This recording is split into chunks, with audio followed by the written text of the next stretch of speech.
디모데후서 2장 22절부터 26절까지 함께 읽습니다. 또한 내가 청년의 정욕을 피하고 주를 깨끗한 마음으로 부르는 자들과 함께 의와 믿음과 사랑과 화평을 좇으라. 어리석고 무식한 변론을 버리라. 이에서 다툼이 나는 줄 알미라. 마땅히 주의 종은 다투지 아니하고 모든 사람을 대하여 온유하며 가르치기를 잘하며 참으며 거역하는 자를 온유함으로 징계할지니 혹 하나님이 저희에게 회개함을 주사 진리를 알게 하실까 하며 저희로 깨어 마귀의 올무에서 벗어나 하나님께 사로잡힌 바 되어 그 뜻을 좇게 하실까 함이라. 아멘. 너가 청년의 정욕을 피하고 주를 깨끗한 마음으로 부르는 자들과 함께 의와 믿음과 사랑과 화평을 좇으라. 예수를 믿는 사람 가운데서도 두 종류의 사람이 있다는 것을 디모데후서 2장 22절에는 알 수가 있습니다. 주님을 깨끗한 마음으로 부르는 사람들이 있고 주님을 정욕을 따라 주님을 자신의 욕심에 따라 부르는 사람이 있다 하는 것을 알 수가 있습니다. 주의 종인 디모데에게 사도 바울을 통하여 하나님께서 하시는 말씀은 주를 깨끗한 마음으로 부르는 사람들과 함께 하여서 의와 믿음과 사랑과 화평을 좇아라 라고 말씀합니다. 그렇기 때문에 신자들에는 이 땅에서 믿지 않는 사람과 함께 어울려 살지만 정말 마음을 나누고 삶을 나누고 인생을 나누며 깊이 있게 함께 동행해갈 사람들은 주님을 깨끗한 마음으로 부르는 사람들이다. 그들과 함께하는 삶을 살라라고 요구하시며 요청하십니다. 어리석고 무식한 변론을 버리라. 실제로 이제 신학의 세계 속에 들어가 보시지 않은 분들은 이 어리석고 무식한 변론이라는 것을 잘 이해하지 못하는 경우가 많습니다.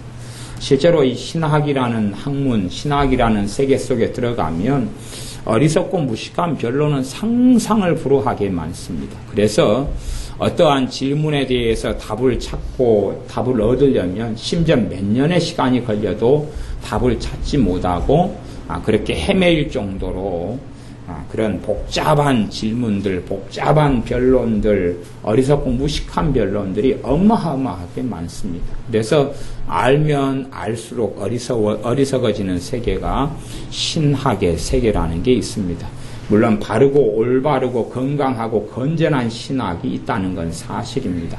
신학은 꼭 필요한 학문 중에 하나지만 실제로 무슨 일도 벌어질 수 있냐 그러면 바른 신학인데 생명은 잃어버린 신학이 될 수 있는 경우는 비일비재합니다. 저는 개인적으로 보수적인 신학교를 나왔는데 보수적인 신학교라는 것은 하나님 말씀 무오함을 믿고 그렇게 따르는 신학교인데도 불구하고 하나님 말씀 속에 은혜를 받거나 신학을 배우는 과정 속에서 믿음이 성장하는 일은 경험하지 못했습니다. 믿음이 성장하기보다는 훨씬 더 믿음이 퇴보하고 기도도 못해져가고 어리석어지는 과정을 걸어가는 것이 신학의 여정입니다. 나름 괜찮은 신학교인데도 그렇다 그 말이에요. 그렇기 때문에 젊은 친구들이 철 모르고 멋 모르고 신학교를 간다는 것은 자신의 영원한 생명을 저당 잡혀서 지옥으로 끌고 가는 그러한 비참한 일이 벌어지는 것을 많이 봅니다. 어리석고 무식한 변론을 버리라. 이에서 다툼이 난다. 그러면서 이제 25절에 보면 거역하는 자를 온유함으로 징계할지니 혹 하나님이 저희에게 회개함을 주사 진리를 알게 하실까 하며 지금 디모데라는 주의 종에게 믿는 사람들, 예수 믿는다고 하는 사람들, 이런 사람들을 어떻게 가르치고 어떻게 돌보는 것에 대해서 말씀을 합니다. 그 가운데 이제 거역하는 사람, 그 하나님의 뜻과는 다른 길로 걸어가고 완고하고 완악하고 악하고 이런 부류의 사람들이 있는데 그 사람들을 온유함으로 징계해라. 혹 하나님께서 저희에게 회개함을 주실 수 있다. 회개함을 주셔서 진리를 알게 하실까 한다. 그것 때문에 그렇다. 그런 말씀을 합니다. 회개에 대해서 여러 가지 측면의 말씀이 있는데, 이제 회개의 주체가 무엇이냐 하는 말씀을 좀 전하면서 다시 회개의 의미로 다시 들어가 보겠습니다.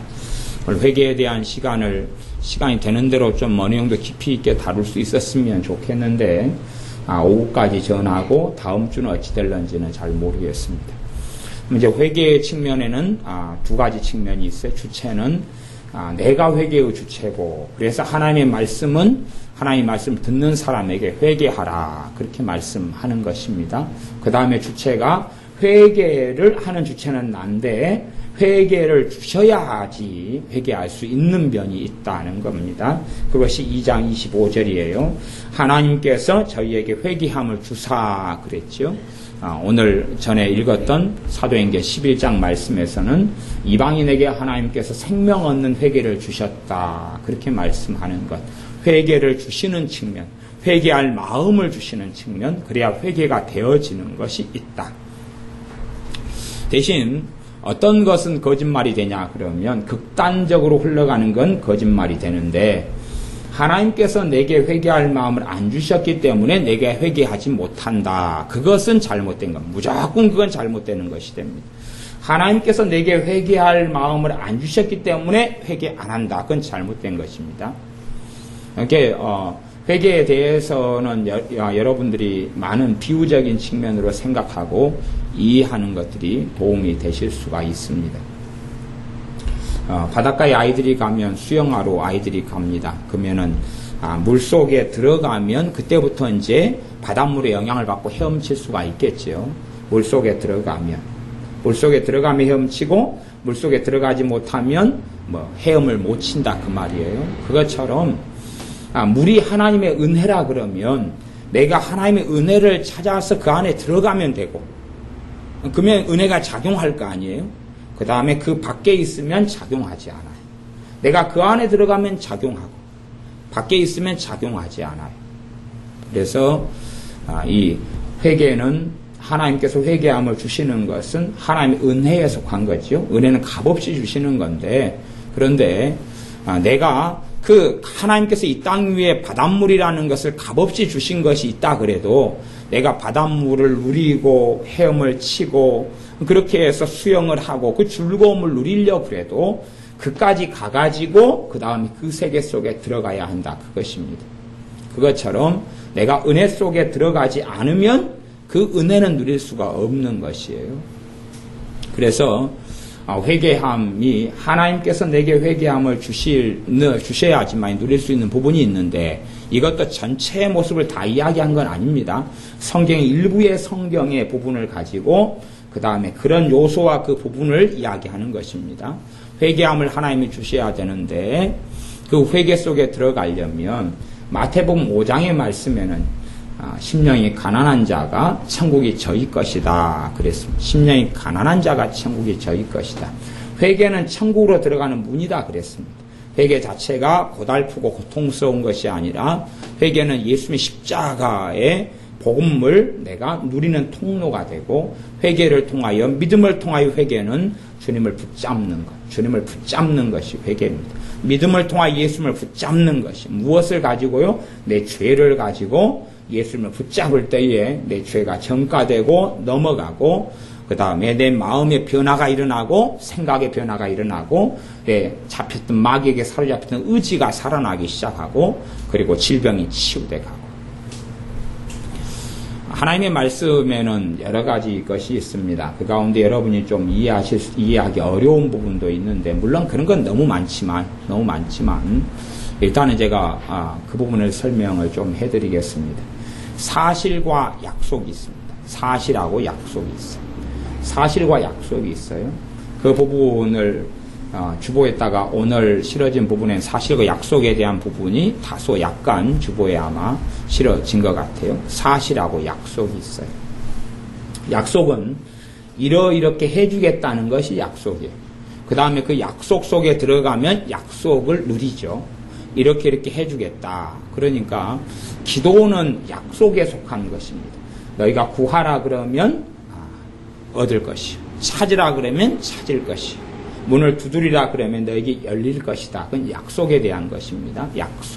그래서 약속을 내가 믿고 그 속에 들어가면 약속에 부합되면 누리는 것입니다.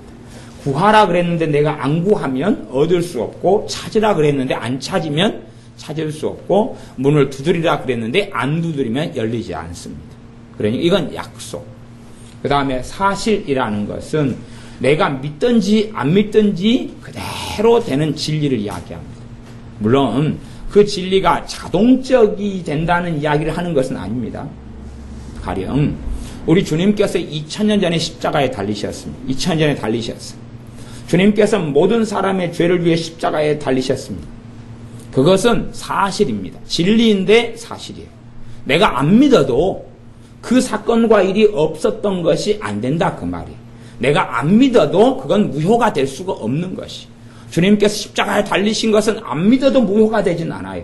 대신 안 믿는 사람에게는 십자가의 권능은 나타나지 않습니다. 주님의 대속과 속죄와 용서는 나타나지 않지요. 그러나 안 믿어도 사실이고 그대로예요. 질병에 대해서도 주님께서 채찍에 맞으심으로 너희가 나음을 입었다 그랬습니다. 그러니까 주님께서 채찍에 2000년 전에 맞으셨어요. 그건 사실이에요. 내가 안 믿으면 나는 누릴 수 없지만 그건 사실이에요. 역사적인 사실이고 진리예요. 하나님을 통하여 이루어진 진리입니다. 대가를 치루심이에요. 대신 그건 약속은 아닙니다. 그냥 사실이 이루어져 있어요. 이미. 내가 믿느냐 믿지 않느냐에 따라서 누리느냐 누리지 못하느냐는 결정될 뿐이에요. 그건 사실이에요. 그건 약속은 아닙니다. 이루어져 버렸기 때문에 진리이고 사실이기 때문에. 그래서 성경에는 좀 여러 가지 부분이 있어요. 그 중에서 두 가지를 말씀드리는 것은 약속과 사실이라는 것이에요. 그러면 우리 주님의 십자가에 권능이 있어요. 주님께서 십자가에 흘리신 피가 있어요. 그건 사실이에요. 사실이지만 진리예요. 내가 거기에 믿음을 통하여 연결되어지면 주님 안에 내가 믿음을 통하여 들어가면 그 사실인 그것이 내게 역사하고 영향을 미칩니다. 그러나 내가 그 사실을 내가 지식으로 생각하거나 믿음을 통해 그 사실이라는 진리에 내가 연결되지 않으면 접속되지 않으면 누리지 못하는 것입니다. 하나님의 말씀의 진리 모든 신자들이든 이 땅의 사람들은 예수님 때문에 건강할 수 있습니다. 건강을 위하여 주님이 대가를 치르셨습니다. 그건 사실이고 진리예요. 약속이 아닙니다. 약속이 아니에요. 건강케 해주겠다. 이만약식에 이렇게 살아가면 건강케 해주겠다. 그런 약속들은 있습니다. 10계명 5계명 가운데 부모를 공경하면 땅에서 잘되고 장수한다. 장수는 건강의 축복이 들어가 있어요. 그건 약속이에요. 그건 약속이에요. 부모에게 순종하고 공경하는 자에게 이루어지는 약속이에요. 그러니 그건 약속이에요. 건강의 축복이 약속, 장수가 약속이 돼 있는데 그것 말고 예수님 때문에 건강을 얻는 것은 약속은 아니다 그 말이에요. 약속은 아니고 그것은 사실이다 그 말이에요. 그 사실은 내가 받아들이면 이루어지고 받아들이지 않으면 이루어지지 않는다 그 말입니다. 하나님이 우리를 사랑하신다 그것은 약속이 아니에요. 약속이 아니에요. 사랑하실 것이다가 아니에요. 그러니까 사랑하실 것이다도 있습니다. 그 말씀에 부류가 있어요. 하나님께 사랑하실 것이다가 있어요. 그 다음에 하나님이 사랑하신다가 있어요. 이 두 개가 다른 영역을 이야기합니다. 그러니까 그런 이제 좀 많이 복잡한 이야기니까 그런 본문들이 아니어서 제가 파고 들어가지는 않겠습니다. 성경 공부 시간도 아니고. 그런데 하나님께서 나를 사랑하신다라는 사실 앞에, 진리 앞에, 사실 앞에 내가 받아들일 것이냐. 그걸 받아들일 때에 나는 예수님 안에 들어갈 수가 있어요. 안 받아들일 때는 못 들어가죠. 그 다음에 하나님의 말씀이 너는 죄인이 될 것이다가 아니라 너는 죄인이다라고 말씀해요. 그건 사실이에요. 진리고 사실이에요. 너는 죄인이다. 예수님이 아니면 하나님 앞에 설 수가 없다라고 말씀합니다. 그 진실 앞에서 그 사실 앞에서 내가 받아들일 것이냐. 내가 정말로 하나님 앞에서 죄인임을 받아들일 것이냐. 죄인임을 받아들이는 사람만이 가능한 것이 회개입니다. 내가 죄인이고 내 힘으로는 이 죄를 씻어버릴 수도 없고 깨끗하게 만들 수도 없어요. 그렇기 때문에 예수님이 아니면 나의 죄를 해결할 수가 없다. 그래서 예수님께 나아가는 것이 회개입니다. 예수님이 아니면 내 죄 문제를 해결할 수가 없어요. 예수님이 아니면 내가 깨끗하게 될 수도 없고 의롭게 될 수도 없고 하나님 앞에 설 수도 없고 구원받을 수도 없고 살 수도 없어요. 그런 사람들이 예수님을 믿는 것입니다. 그런 깨달음과 그런 자각이 없이 예수님을 믿는 것은 불가능한 일이 됩니다. 예수님이 아니면 나는 존재할 수가 없고, 예수님이 아니면 나는 구원받을 수도 없고, 예수님이 아니면 나는 억만 가지 죄 속에 죽을 수밖에 없고, 영원한 지옥 속에 고통받을 수밖에 없고, 예수님이 아니면 나는 하나도 깨끗해질 수도 없고 하나도 거룩해질 수도 없고 살 수 없다는 것을 깨닫는 것. 그것이 복음 속에 들어가는 길이고 그것이 회개 속에 들어가는 길입니다. 사실은 그것이 없이는 회개 속에 들어갈 수 없습니다.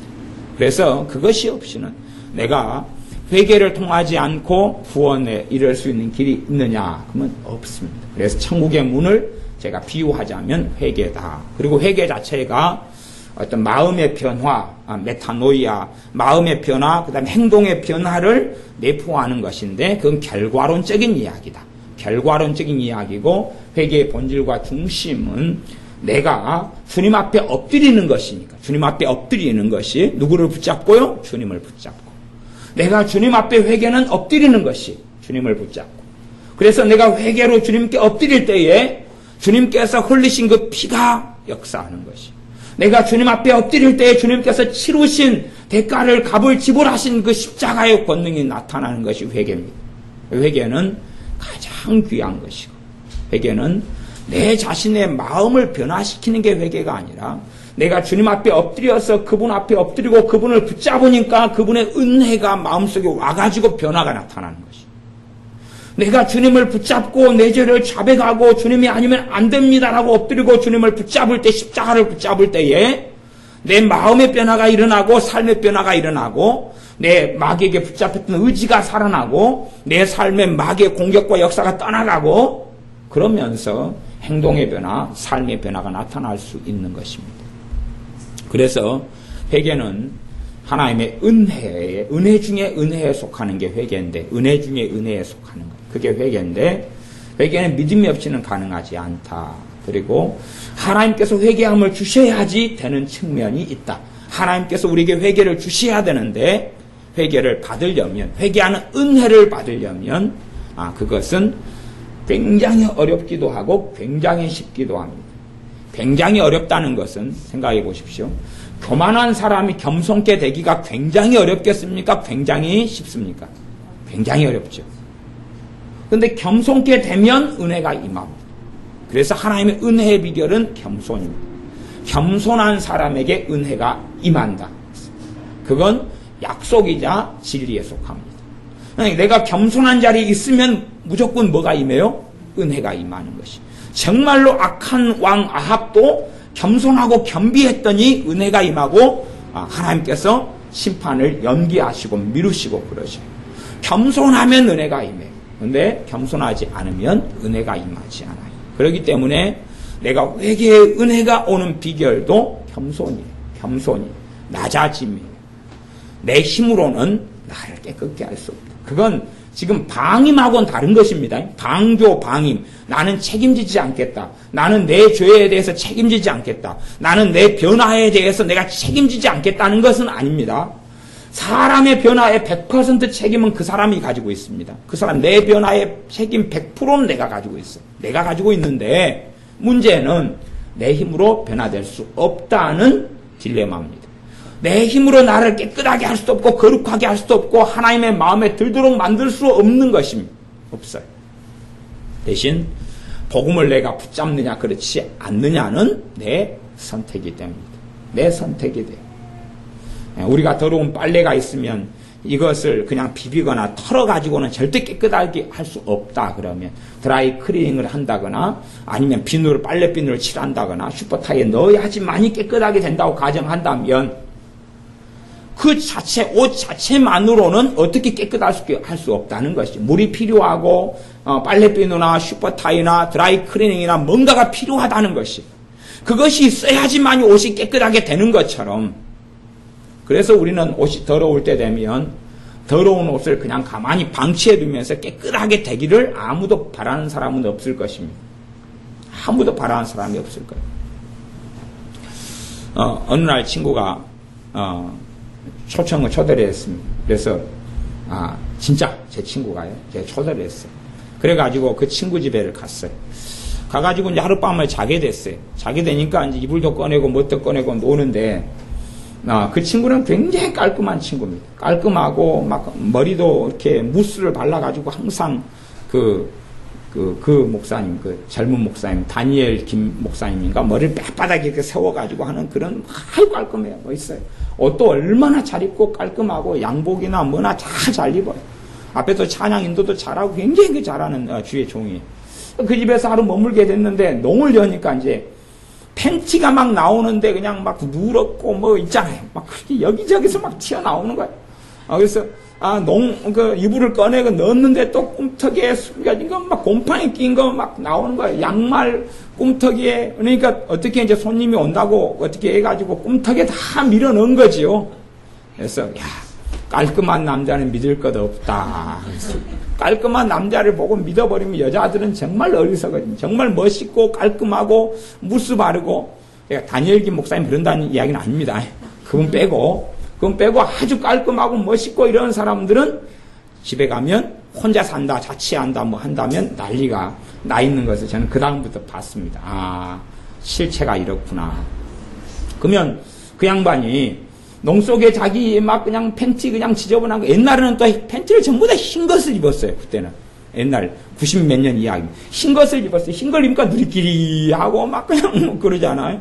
요즘에는 막 색깔이 있었으니 빨간색, 저도 빨간색 사각 팬티가 있습니다만, 그 빨간색 사각 팬티 오래 입어도 표시가 안 나는 거예요. 근데 어쨌든, 누가 빨간색을 나한테 사준다. 이상한 사람이 빨간색을 사. 어쨌든 간에 아무도 볼 사람도 없는데. 그래서 다 하얀 것이었으니까 더 특별하게 더러운 것이 표시가 많이 났어요. 그러니까 가만히 빨래를 농장 안에 집어넣는다고 그 팬티가 깨끗해지겠어요? 안 되겠어요? 깨끗해지지가 않아요. 깨끗해지지가 않아요. 그대로 더러운 채로 그대로 있다, 그것이. 그러니까 문제는 내 속옷이 더럽다. 그 친구 생각에, 더럽다. 그까지는 다 똑같다고 그래요. 문제는 이제 발견하지 못하는 건 문제겠죠. 더러우면서 더러운지를 발견하지 못하면 그건 회개의 은혜 속에 들어갈 수 없는 것이고, 더럽다는 건 똑같이 본 다음에 방치해두면 더 더러워지죠. 막 썩어버리니까. 더 더러워지고 나중에 버려야 될 거예요. 한 달 동안 막 그냥 방치해둬가지고 농 속에다 방치해둬가지고 이제 버려야 돼, 결국에는. 그건 찌든 때도 안 빠져버리는 그런 이제 복잡함 속에 들어가니까요. 적당하게 방치해두고 끄집어내가지고 어떻게 처리를 해야 된다, 그 말이에요. 대신에 가만 놔둔 상태는 안 되고 물과 슈퍼타이, 비누 뭐 등등을 이용을 해야 돼요. 그런다고 그런 그런 그 친구의 그런 팬티 같은 것을 세탁소에 맡기면 욕 태백이로 먹을 거 아니에요. 그러니까 그건 넘사스럽고 창피해서 세탁소는 못 가져가는 것이고 자기가 처리를 해야 되는데 그 친구는 놀라운 처리 방법을 쓰더라고요. 쓰레기통에 버리더라고요. 그래갖고 한참 오래 입다가 새로 사 입는 스타일. 뭐 하여튼 돈이 받쳐주니까 그런 삶의 행태를 보일 수가 있겠죠. 근데 우리의 죄에 대해서 발견한 다음에 스스로 그걸 내 힘으로 깨끗하게 할 수 있느냐고요. 빨래는 내 힘으로 할 수 있지만 죄의 문제는 내 힘으로 안 됩니다. 그래서 주님께 가지고 나아갈 수밖에 없어요. 그것이 회개입니다. 그래서 회개는 가장 큰 주님의 은혜가 십자가의 권능이 임하는 것입니다. 겸손함이 없이는 회개가 가능하지 않아요. 겸손함의 본질은 그냥 나는 못해 그리고 방임하는 것이 아니라 정말 그건 방임이 아니라 내 죄를 가지고 주님 앞에 적극적으로 나가는 믿음이 회개입니다.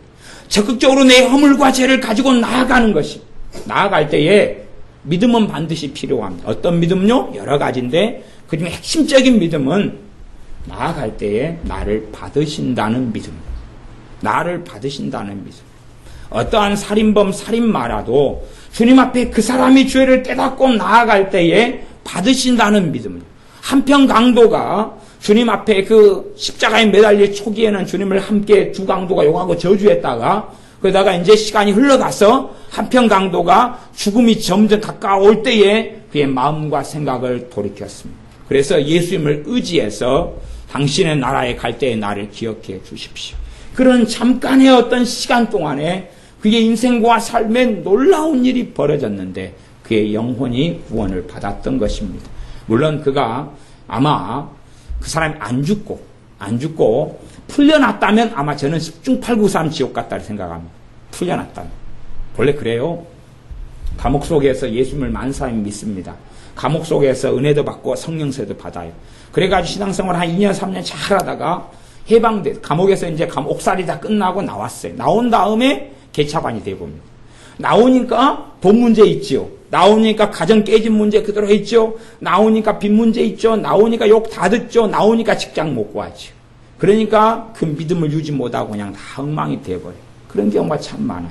그래서 감옥 안에서 그냥 은혜 좀 받고 감옥 안에서 죄 지을 기회들이 다 차단되니까 이렇게 믿음을 좀 가지고 있고 은혜 생활을 하더라 그 말이에요. 나온 다음에는 이제 그 믿음이 온실안의 믿음처럼 아무 힘도 없어서 그 다음에는 그가 주님 앞에 엎드리고 의지하기보다는 요행술 말해서 내가 감옥에서 예수님 믿었으니까 내 앞길이 창찬 대로처럼 막 열려야 된다라고 생각했는데 나온 다음에 이제 막상 현실에 닥치니까 그의 믿음은 온데간데 없다는 이야기가 실제로 굉장히 많은 비율로 나타납니다. 그래서 감옥 속에서 회개가 좀 있었고 감옥 속에서 예수님 만났고 믿었다 그래도 밖에 나온 다음에는 별 볼 일이 없을 때가 많습니다. 감옥에서. 그래서 그냥 죽을 때까지 감옥살이 해버리면 구원받고 죽을 텐데 현실의 문제 속에 닥쳐서 나오니까 믿음을 잃어버리고 예수님을 부인하고 배반하거나 예수님을 떠나거나 혹은 잘못된 신앙 속에 들어가는 일들을 많이 봅니다.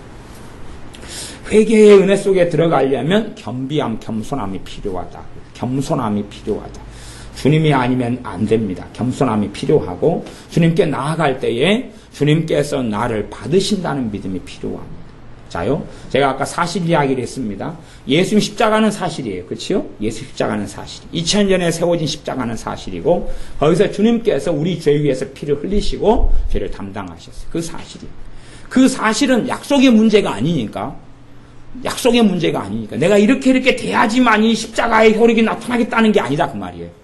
내가 이러이러한 삶을 살아야지만이 내가 점수가 몇 점이 되는 선한 삶을 살아야지만이 십자가의 권능이 나타나겠다 그런 게 아니니까 그건 약속인데 그게 아니니까 부모에게 순종하게 될 때 땅에서 잘되고 장수하게 되리라 그게 아니니까 그것은 약속인데 그 약속에 속한 게 주님의 십자가 복음이 아니라 그 말이에요. 그게 아니고 주님의 십자가 복음이 2000년의 사실이기 때문에 내가 주님의 복음 속에 믿음을 통하여 주님의 십자가 앞에 나아가 그 십자가를 의지하고 붙잡는 것을 이야기합니다. 그렇게 될 때에 주님의 보혈이 역사해요. 주님의 보혈은 영원하신 대속의 피가 역사를 합니다. 그래서 우리가 점점 자유케 되어져 갈 수가 있어요. 깨끗게 되어져 갈 수가 있어요. 그러므로 주님께 나아가는 사람들이 겸손함이 없이는 주님께 나아가지 못하죠. 내가 내 죄를 깨끗하게 할 수 있다. 내가 나를 변화시킬 수 있다. 내가 나를 거룩하게 만들 수 있다. 내가 내 마음을 바꿀 수 있다. 사실은 그렇게 안 되는 것입니다. 그것 때문에 주님께서 성령 하나님을 믿는 자들에게 보내시는 것 아닙니까? 스스로의 힘으로 마음을 변화시킬 수 없고 삶을 변화시킬 수 없고 죄와 싸워 이길 수 없고 원수 마귀와 싸워 승리할 수 없기 때문에 성령 하나님을 보내시는 것입니다. 물론 성령 하나님의 임하심과 역사하심도 우리 자신의 의지의 문제에 달려있기 때문에 우리가 거부하고 거절하고 불순종하고 따라가지 않으면 그런 부분들이 약해지고 사라져버리기 때문에 그 다음에는 이제 또 다른 삶의 양상을 걸어가야 됩니다. 이제 좀 어려운 이야기입니다. 전에 모세에게 하나님께 십계명을 주실 때는 하나님께서 돌판을 다 만들어 주셨어요. 다 만들어 주시고 깎아 주시고 준비해 주셨어요. 그래가지고 십계명을 받기 위해서 모세가 시내산에서 40일 동안을 하나님 앞에 머물러 있었습니다. 그 다음에 이제 십계명을 받아왔어요. 그러니까 십계명을 주시는 건 전적인 하나님의 은혜였습니다. 돌을 다 깎아주시고 대신에 40일 동안 하나님의 은혜가 있기 때문에 모세가 별로 배고프지 않고 머물러 있었어요. 그까지가 하나님의 은혜예요. 두 번째 이제 십계명 돌파는 모세가 깨트려버린 다음에는 하나님께서 말씀하시기를 너가 다 돌을 깎아가지고 만들어가지고 와라 그랬어. 돌을 다 깎아가지고 만들어가지고 와라 그랬어. 대신 새겨주는 건 하나님이 해준다 그랬어. 그런 부분이 신앙생활의 여정에서 좀 다른 면이 되어집니다. 말하자면 은혜, 내가 예수님을 처음 믿을 때에 성령 충만을 받고 세례를 받을 수 있어요.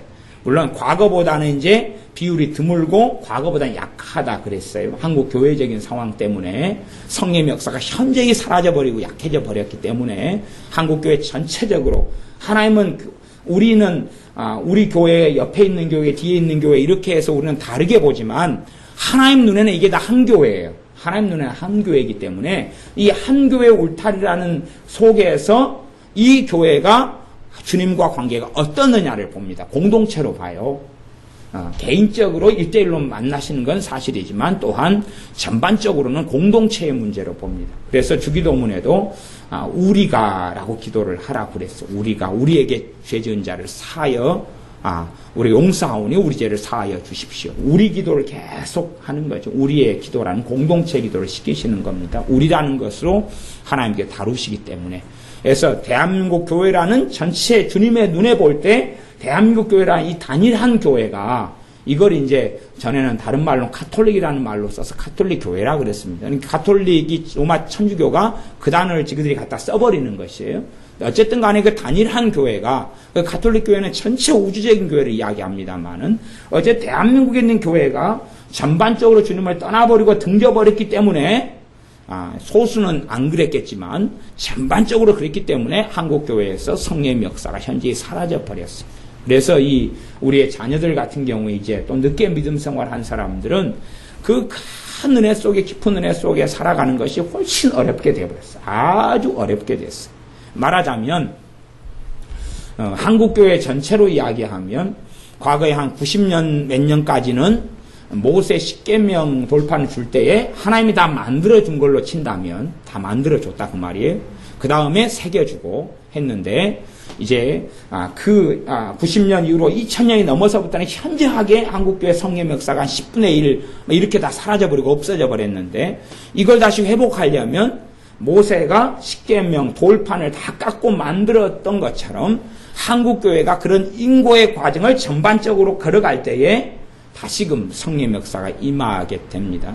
사실 이런 건 거의 불가능한 이야기가 되죠. 일반적으로는.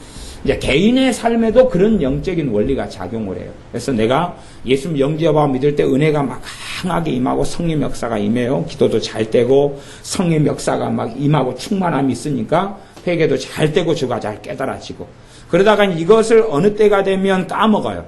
3개월 때 한 3년, 2년, 1년 저 개인적으로는 저도 은혜 받고 그러면서 저는 한 4, 5년 갔던 것 같아요. 4, 5년. 그 다음에 다시 또 좀 냉랭했던 시간을 좀 가지면서 다시 또 받고 이런 과정을 이제 엎치락뒤치락 해왔던 것 같은데 그렇게 한번 이제 받은 다음에 어떤 사람은 1주 만에 까먹어버리는 사람도 있어요. 그 다음에는 문제는 이제 다시금 그 은혜를 받기 위해서는 자기가 돌판을 깎고 자르고 준비하는 인고의 과정이 필요하게 되어집니다. 이게 쉽지 않게 된다 그 말이에요.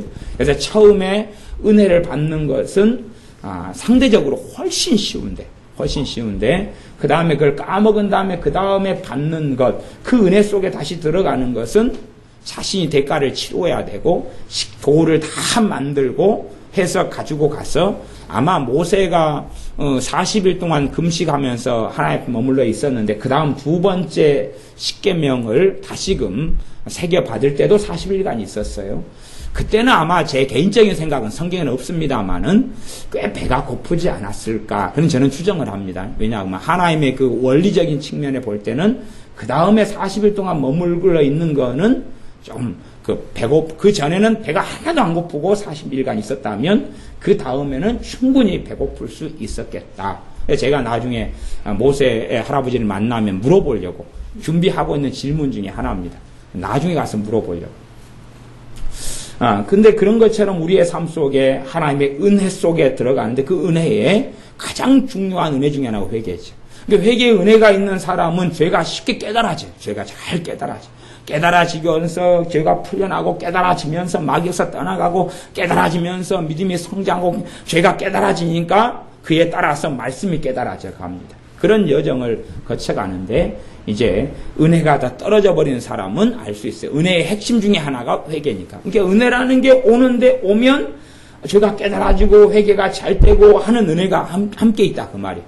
은혜가 약해지고 떠나가 버리면 죄를 깨달아지는 회개의 은혜가 은혜 속에 포함된 것이 그게 다 없어져 버려요. 제가 예전에 하나님의 은혜를 막 받을 때, 그러다가 은혜가 임할 때는 하루에도 죄가 수십 개가 넘게 깨달아져요. 은혜가 사라져가면 하루를 돌아놓고 봐도 아이고 오늘 하루 죄 안 짓고 살아갔다 그런 것 같아요.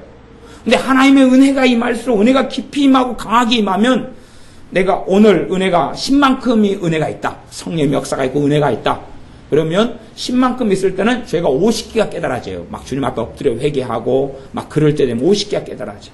그런데 은혜가 50만큼 있다 그러면 죄가 500개가 깨달아집니다. 내가 오늘 지었던 죄만 이야기할 때도 그렇다 그 말이에요. 그 은혜가 있으면 그 은혜는 여러 가지 부분에 작용하니까 말씀 생활에도 작용하고 기도 생활에도 작용하고, 그래서 쉽죠. 은혜가 있을 때 쉬워요. 근데 은혜가 있으려면 필연적으로 겸손함 속에 들지 않으면, 누가 보는 겸손함입니까? 하나님 보실 때 겸손함이죠. 하나님 보실 때 겸손함 속에 들면 은혜가 있어요. 그래서 내가 은혜가 있다 그래도 어떤 영역에는 그 은혜가 작용하지 않을 수 있어요. 자, 은혜라는 것은 좀 특별한 것입니다. 그 은혜의 핵심에는 제가 회개의 은혜가 지금 들어가 있다 그랬어요. 하나님께로부터 은혜는 오는 거잖아요. 그러면 은혜가 있으면 은혜의 어떤 원리가 있는데, 은혜의 원리가, 그래서 우리 은혜 같은 경우는 이 은혜라는 단어가 나오면 은혜는 좀 복잡해진대요. 생각이. 나를 이야기하는 것까? 아니면 다른 은혜를 이야기한가? 성경에 하나님의 은혜, 다른 은혜를 이야기하는 거예요. 사람 은혜가 아니라 하나님 은혜를 이야기하는데, 은혜가 있으면 있어요. 은혜가 있으면 이 은혜가 여기저기 막 흘러가요. 그러면 밖에서부터 수돗물이 들어왔어요. 이 건물 안에 수돗물이 들어왔어요. 그러면 층마다 다 수도꼭지 여러 개씩 있을 거 아니에요. 그렇죠? 그러면 수도꼭지가 다 틀어진 데는 수돗물이 나오죠. 잠가진 데는 안 나오고, 하나님의 은혜가, 원천적인 은혜가 와요. 은혜가 오면, 은혜가 왔는데도 기도가 안 되는 사람이 있어요. 은혜가 왔는데도 기도 생활에서 은혜가 작용하지 않는 사람도 있다 그 말이에요. 이유는 뭐냐 그러면, 내가 기도 생활이 있어서 교만하면 그래요. 그러면 은혜는 있는데 기도 생활은 이 은혜가 작용을 안 해요. 교만하다는 것은 뭐냐 그러면, 기도가 자기가 항상 생각했던 습성을 따라 기도를 해요. 습관적인 기도를 한다 그 말. 습관적인 기도를 해요. 이제 기도할 때에 내가 심령이 가난한 자가 천국이 저일 것이다. 내가 내 스스로의 힘으로 기도 제목을 만들어낼 수도 없고 내 스스로의 힘으로 제대로 기도할 수도 없다는 그 겸비함 속에 기도의 영역이 있어야지 그 은혜가 작용하는데, 기도 쪽에 그게 없는 경우에, 그게 없고 그냥 항상 자기가 생각했던 대로 기도를 하는 거예요. 이제 그냥 일단은 제 개인적인 삶을 이야기한다면, 성령의 역사가 있고 은혜가 임하니까 그냥 기도가 잘 됐어요. 기도가 나도 모르게 술술술 나왔다 그 말이에요. 술술술 나왔어요. 잘 나왔어요. 잘 나오니까 내가 생각해서 기도하는 것 같기도 하고, 기도할 내용이 와서 기도하는 것 같기도 하고, 막 잘 몰라요. 어쨌든 기도가 잘 됐다 그 말이에요. 그 다음에 이제 은혜를 한번 까먹었어요. 까먹고 난 다음에 다시 받았어요. 분명히 은혜는 받았는데 기도는 잘 안 되는 거예요. 왜 잘 안 될까? 그렇게 이제 살펴보고 기도해보고 하나님의 지혜를 구해보니까 무슨 문제가 벌어졌냐 그러면, 은혜를 까먹은 다음에는, 은혜를 맨 처음 받았을 때는 성령의 역사 인도로 막 기도했다가, 그 다음에 까먹었을 때가 있었을 거 아니에요. 그렇죠? 그때도 기도생활 하려고 애를 썼겠죠. 일반적인 주님을 찾고 의지하는 사람들은 그래도 기도생활 하려고 애를 씁니다. 문제는 안 된다는 게 문제죠. 노력하고 마음에는 원이로도 육신이 약하도도 하는 것지만 안 되는 게 문제죠. 그런데 그러면서 나도 모르게 잘못된 기도를 배워요. 내가 생각해서 하는 기도, 내가 계산해서 하는 기도, 물론 기도 제목을 내가 미리 생각하는 것은 지혜롭고 옳은 일입니다. 지금 그걸 이야기하고 있는 게 아니에요. 그게 하는 게 아니고, 내가 그냥 내 스스로 내 잔머리를 굴려가지고 가지고 있는 습성적인 기도의 어떤 방식의 스타일을 이야기하는 겁니다. 그렇게 기도를 막 하니까 은혜는 임했는데 그렇게 기도적인 작용하지 않아요. 왜냐하면 기도의 주체가 누가 되냐 하면 그 사람이 되는 거예요. 기도의 주인 자리에 그 사람이 있어요. 자기가 기도를 자기 기도의 내용을 가지고 하겠다는 거예요. 대신 하나님께서 도와달라고 하는 것이, 하나님께서 원하는 기도의 내용과 기도의 길과 자리로 가는 게 아니라 주도권을 자기가 쥐는 거예요. 그 부분에는 은혜가 임했는데 기도적인 작용을 안 해요. 어떤 분들은 은혜가 임했는데 성경 읽을 때 은혜가 안 된다 그래요. 그러면 이유가 있죠. 은혜라는 것이 있는데 성경 읽을 때도 누가 한다는 이야기? 자기가 큐티를 계속 해왔으면 자기 습성에 따라 큐티하는 방식을 사용해요. 자기 습성에 따라 성경 읽는 방식을 사용해요. 근데 이제 은혜를 받은 이제 초짜. 이제 은혜를 받은 초짜는 그게 해당 사항이 없어요. 그냥 막 그게 나타나요. 좌충우돌 하면서 나타나요. 그때까지는 이제 그걸 까먹기 전까지는 뭔가가 있는 것 같다 그 말이. 막 좌충우돌 하면서 막 은혜가 기도에도 작용하고 성경 읽기에도 작용하고 예배에도 작용하고 찬양에도 작용하고 막 작용해줘요. 초짜 때는 이걸 까먹고 이제 2차로 들어가면 복잡해지는 거예요.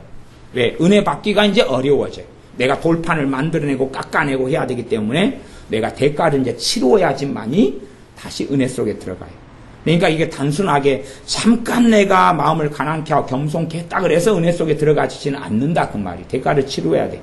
이게 그 돌판, 십계명 돌판을 모세가 장비도 없고 연장도 없는데 그걸 만드는 게 쉬웠겠냐 그 말이에요. 쉬운 일은 아니었다 그런 말이죠. 만만한 여정은 아니었어요. 그래서 하나님의 은혜가 임해야 되는, 은혜가 임하려면 은혜의 원리는 은혜가 임하려면 겸손케 돼야 돼. 마음이 심령이 가난케 돼야지 은혜 받을 준비가 돼. 가난케 된 다음에 마음을 잔뜩 가난하게 만들어 가지고 이제 음식으로 채워버리거나 게임으로 채워버리거나 그건 이제 더 망하는 길이고, 마음이 가난케 되어서 주님으로 채우는 것이, 주님으로 채우고 주님을 의지하고 주님께 나아가고 주님께 엎드리고, 대신에 은혜를 까먹은 것이, 은혜를 너희가 하나님의 은혜를 헛되이 낭비하지 말라. 하나님의 은혜를 쏟아버리지 말라. 하나님의 은혜를 어리석게 그렇게 해버리지 말라는 하나님의 말씀에 따라서 은혜를 내가 잘 관리했으면 괜찮은데 잘 관리하지 못하고 쏟아버렸으면, 하나님께 내게 주신 어떤 부모가 준 재산이 있는데 재산을 잘 관리해서 이자가 나오고 연금을 잘 들고 그 다음 그걸로 사업을 잘해서 잘 관리해 왔으면 넉넉하게 살겠지만, 그걸 다 허랑방탕하게 쓰고 잘 관리하지 못했으면 다시 모아야 되는 수고를 해야 된다 그런 말이에요. 그런 것처럼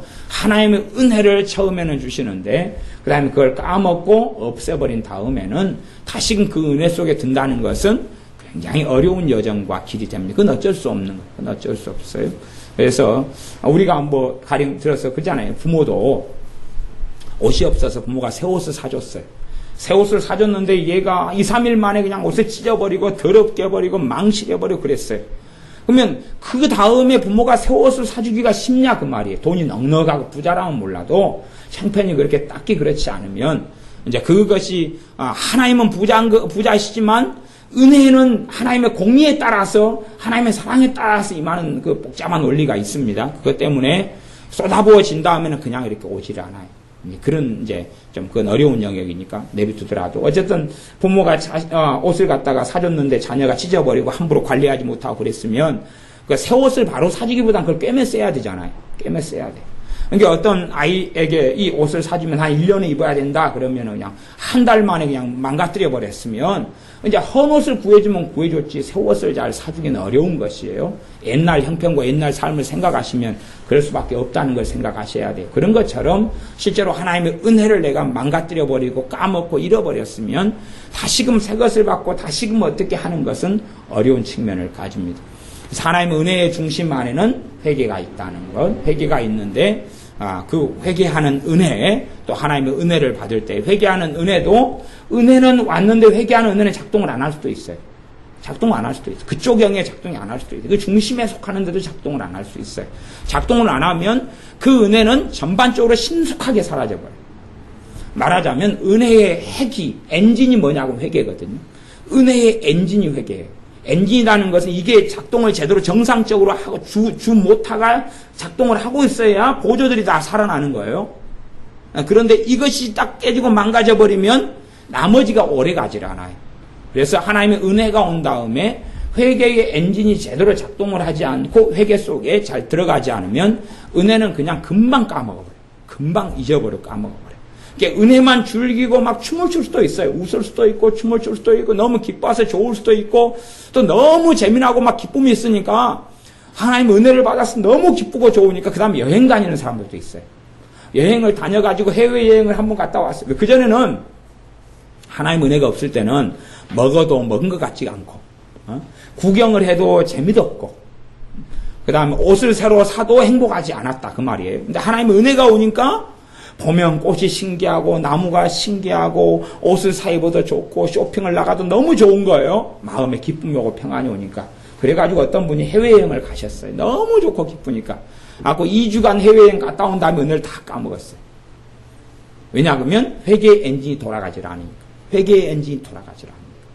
그 부분으로 회개의 은혜 속의 중심에는 회개라는 것이 있는데 그 계속 작용할 때 회개라는 건 어디에 연결되어 있는 거예요? 주님의 십자가에 연결돼서 보혈이 흘러오고 주님의 대속 죄의 용서함이 흘러오고 깨끗함이 흘러오고 새로움이 흘러오는 것인데 이걸 차단을 해버리니까 오래가지 않는 것이. 뭐 자동차에 기름을 넣었는데 떨어지려고 하면 또 여주고 해야 되는데 한 번 넣은 걸로 10년 운전할 수 없다 그 말이죠. 한 번 넣으면 며칠 운전하면 없어질 거 아니에요. 충전을 안 시키니까 이제 더 이상 작동을 안 하는 거지요. 회개라는 것이 그 은혜가 계속하여 충전시키는, 말하자면 성령의 기름 부음이 나타나는 것인데 충전을 시키지 않으니까, 그러니까 그 은혜가 일정하게 있다가 이제 다 그걸 써버리고 나면 없어져 버리는 거예요. 그러니까 충전을 계속 되어져 가는, 주님께 붙어 있고 주님과 연결되어서 은혜가 계속 충전되는 것이 맞는 것인데 충전하는 그것이 바로 회개예요. 근데 회개가 사실은 사라져버리고 없어져 버립니다. 하나님의 은혜가 온 다음에 이제 됐다. 나는 괜찮다. 나는 섰다. 일어섰다. 이렇게 교만한 마음이 돼버리면 그때는 사그러 없어지기 시작하거든요. 그 다음에는 이제 은혜가 까먹어지면 이걸 다시금 받는 것은 너무 어려워집니다. 그래서 은혜의 중심에는 회개가 있습니다. 회개는 주님께 접속해서 주님의 십자가의 권능이 내게 흘러 들어오는 것이다. 그래서 여러분이 회개로 주님께 나아갈 때는, 회개로 아버지 하나님께 나아갈 때는 반드시 믿음을 통해 나아가서 믿음의 눈으로 보든지, 좀 상상력이 좋은 사람들, 뭐 이런 사람들은 이제 손으로 내가 예수님의 십자가를 꽉 붙잡고 있는 것을 마음속에 그리셔도 돼요. 이렇게 해서 붙잡고 주님 앞에 나아가면 내가 나를 깨끗하는 게 아니라 주님께서 나를 깨끗하게 하시고 주님께서 나를 바꾸어 가시기 시작하죠. 그래서 실상은 좀 깊이 있게 많이 변하려면 한순간에 성령 세례를 받고 한순간에 충만을 받아서 오늘 저녁에 막 회개를 하고 통곡하고 했더니 내가 오늘 저녁부터 아니면 내일 변해 있는 게 아니에요. 그건 잘못된 거예요. 그런 건 없어요. 그래서 좀 어떤 분들은, 그 어떤 교회들은 그런 교회들이 있어요. 제가 인터넷 이렇게 카페들에 막 돌아다녀 보면 교회에서 집회를 하거나 큰 집회를 해가지고 사람들이 막 코에서 막 콧물이 떨어지고 눈물이 떨어진 거 사진을 다 찍어놨어요. 이렇게 막 찍어놨어요. 찍어놓으니까 우리가 부럽잖아요. 별로 회개에 눈물이 좀 메말라버리는 사람 얼마나 부러워요. 그러니까 사진을 다 찍어놔가지고 막 20장, 30장, 50장씩 쫙 올려놨어요. 이번 집회 때 막 이렇게 눈물 흘리고 울었다 그러고 다 올려놨어요. 가락국수가 쏟아지니까 이제 쭉 흘러내려가지고 그 다음에 쭉 빨아들이니까 쭉 동영상을 찍어야 되는데 뭐 뚝뚝뚝 흘러내리다가 쭉 빨아 올렸다가 내려왔다가 막 그러면서 막 양코에서 가락국수가 내려오는 거 막 사진 찍어놓고 그랬어요. 그러니까 제가 볼 때도 부러워요. 제가 볼 때도 와 그래. 또 아이들 오병이어 캠프 같은 거 중고등부 아이들 그런 집회했다가 해놓으면 막 아이들 울면서 막 회개를 해요. 막 초등학교 아이부터 중학생 고등학생 울면서 회개. 그걸 사진을 막 찍어놓고 홍보를 해요. 봐라, 지난번 집회 때는 이렇게 울면서 회개가 터졌다, 뭐 그래요. 그래서 이제 부모들은 기대를 하죠. 내 아이가 이렇게 울면서 회개했어. 직접 가보니까 내 아이가 그렇게 울면서 회개하는 거예요. 그래갖고 얘가 사람 됐겠지. 그리고 집에 왔더니 똑같은 거야. 1.1핵도 주님의 말씀에 따라 변함이 없는 거야. 율법의 1.1핵도 변함이 없이 다 이룬다 그랬잖아. 그러니까 얘가 왔더니 1.1핵도 변함이 없이 그대로인 거예요. 오히려 더 그냥 플러스 알파 돼가지고 더 뒹굴고 돌아다니고 더 말 안 듣고 반항적이 되는 거예요. 그러니까 왜 이럴까? 그런다면 왜 이럴까? 어떤 집회를 그렇게 홍보하지만 자기들은 굉장히 변화된 것처럼 생각하지만 변화가 안 돼요. 근데 변화되려면 죄를 깨닫고 회개하는 그것이 축적이 돼야 되거든요. 축적이 돼야 돼요.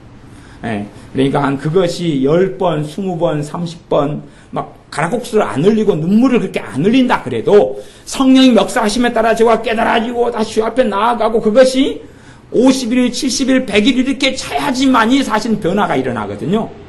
근데 그걸 생각하지 않고 한 번 울어버렸으면 변화, 한 번 울어버렸으면 5%, 두 번 울어버렸으면 10% 변화, 10번 울어버렸으면 30% 변화 그렇게 생각하는데 절대 그런 양상은 아니다 그 말이에요. 그래서 자녀들이나 누가 막 눈물 흘리면서 막 회개가 터졌더니 변화될 거라고 들다 보면 그런 일이 하나도 없어요. 하나도 없어요. 그건 뭘 모르기 때문에 그래. 몰라요. 우리 자신이 그렇게 한다 해도 기대할 건 없어요. 우리 자신은 원래 울면서 오늘 기도했다 그래도 내가 그렇게 해서 많이 변해 있을 것이다 기대는 안 하지요. 그죠? 원래 그게 해당사항이 없다는 걸 아니까. 근데 자기 남편이나 아내나 자식에 대해서는 그 기대를 하거든요. 자기는 10번 울어도 변화 별로 안 된다는 걸 알지만 상대방은 한 번 울었으면 그냥 이제 땅이 엎어지고 뒤집어질 거라고 생각을 하는데 아무것도 없어요. 이건 회개의 엔진은 계속 작용하고 회개는 계속 작용해가지고 그런 것이 몇 달이 가야지 이제 서서히 싹이 나고 꽃이 피고 열매가 맺혀지거든. 몇 달이 그거 성령의 역사를 회개가 계속 흘러가야 돼. 흘러가가지고 서너 달, 두어 달, 네다섯 달 흘러가야지 이제 변화가 나타나요. 그래서 그 은혜를 잠깐 받아서 일주일 가지고 있다 까먹어버리면 옛날보다 마귀역사 더 세버져 버리는 경우도 있어요. 은혜를 받았다가 까먹어버리면 마귀역사 더 세져 버려요. 왜냐하면 은혜를 까먹었다는 이야기는 주님을 거부하고 부인했고 불순종했고 주님하고는 아무 상관없는 길을 걸어갔다는 이야기이기 때문에 이게 은혜를 까먹는다는 것은 심각한 일이 사실은 되어집니다. 그래서 은혜의 중심에는 회개가 그 중심에가 있다. 그래서 우리가 자의적인 이제 은혜가 임해가지고 그 중심에서 회개는 막 자동적으로 되는 경향이 있어요. 자동적으로 들으면 깨달아지고 알아지고 회개가 되어지고 그러면 근심이 점점점 줄어들어가고 그런 생활을 반복을 뭐 몇 달, 때로는 몇 년을 해갈 때 이제 우리가 점진적으로 변화가 일어나죠.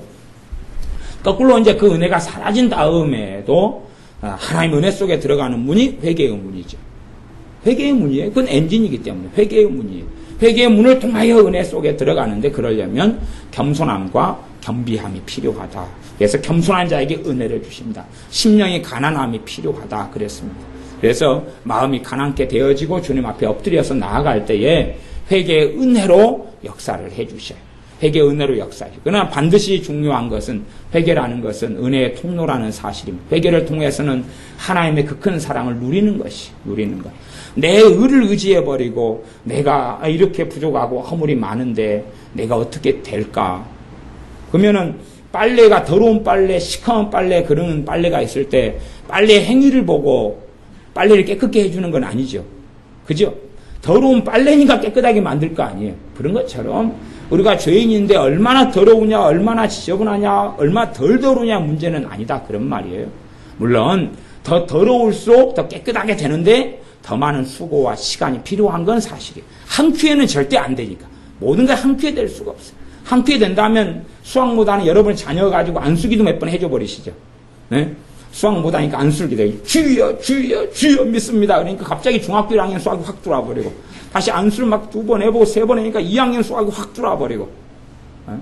요즘에 과학에 대한 신기한 이야기가 참 많아요. 막 이제 기억을 주입할 수 있다, 뭐 어쩔 수 있다. 그러면은 일단은 뭐 영어부터 주입을 좀 시켜달라고 해야 될 것 같아요. 기억 주입이 가능하면 영어를 머릿속에 막 주입시켜 단어 막 5,000개, 10,000개 주입을 시켜달라고 돈 한 100만 원 주고라도 머리를 디밀면 좋을 거 아니에요. 근데 아직 하나님께서는 그런 기술을 이 땅에 허락하시지는 않습니다. 여담이고요. 그래서 우리가 하나님의 은혜 속에 회개함으로 그 은혜 속에 들어가요. 그럴 때 이제 은혜가 임하는 것이. 회개가 그래서 은혜의 문입니다. 아까 회개는 천국의 문이다 그랬어요. 하나님 나라에 들어가는 문인데 그 다음 신자의 삶 속엔 회개는 또 은혜의 문이에요. 하나님 은혜 속에 들어가는 통로가 회개인데 왜? 회개의 본질이 예수님 십자가 붙잡는 것이니까. 내 의를 의지하지 않고 주님의 보혈을 의지하고 주님의 공로를 의지하고 주님의 대속을 의지하고 주님의 사랑을 의지하는 것이니까. 그 사랑 속에 들어가는 것이 회개니까. 그래서 그렇게 들어갈 때에 하나님의 은혜가 다시금 신자들에게 임합니다. 물론 이제 처음에는 쉽게 임하고 나중에는 훨씬 더 어렵게 임한다는 사실은 현실적인 문제니까 기억은 하실 수밖에 없습니다만은 신자가 하나님의 은혜가 없이는 살지 못하고 회개의 은혜가 와서 그 은혜 속에 내가 순종해 가면서 살 때에만이 깨어있는 신자의 삶을 사는 게 가능합니다. 기도하겠습니다.